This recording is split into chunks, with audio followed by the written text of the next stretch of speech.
Böyle git. Siz böyle gidin. Böyle gelmesin.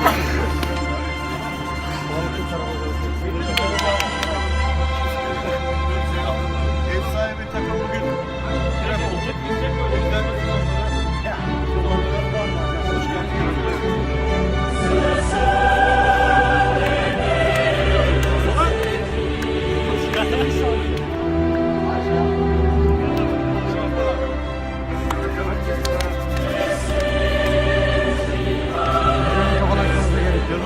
Hoş başladığına.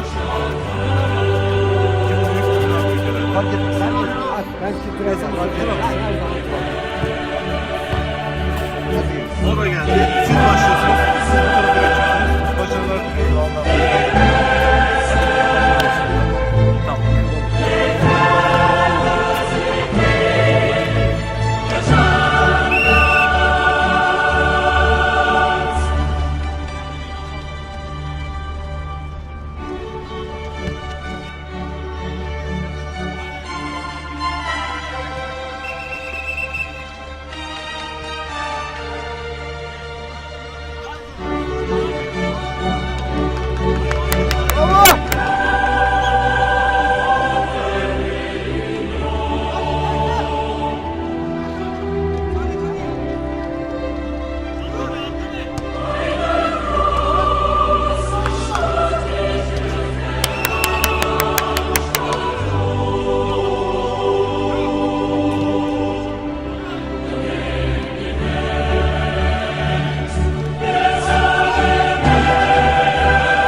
Müdahale.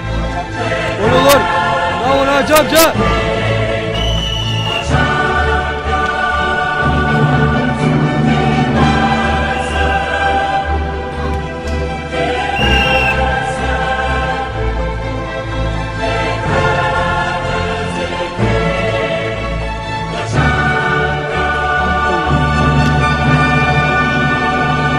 Bravo, çok iyi kurtarış.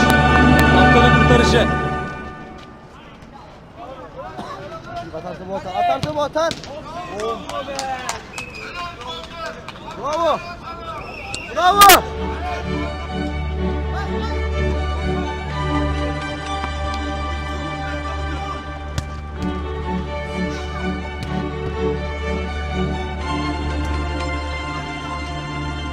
Haydi Hasan abi.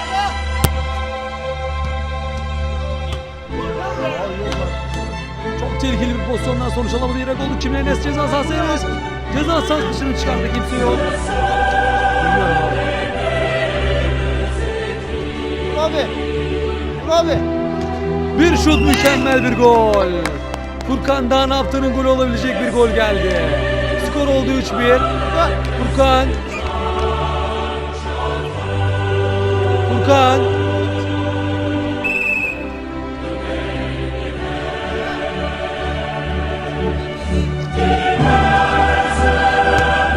Enes hemen karşılık verdi.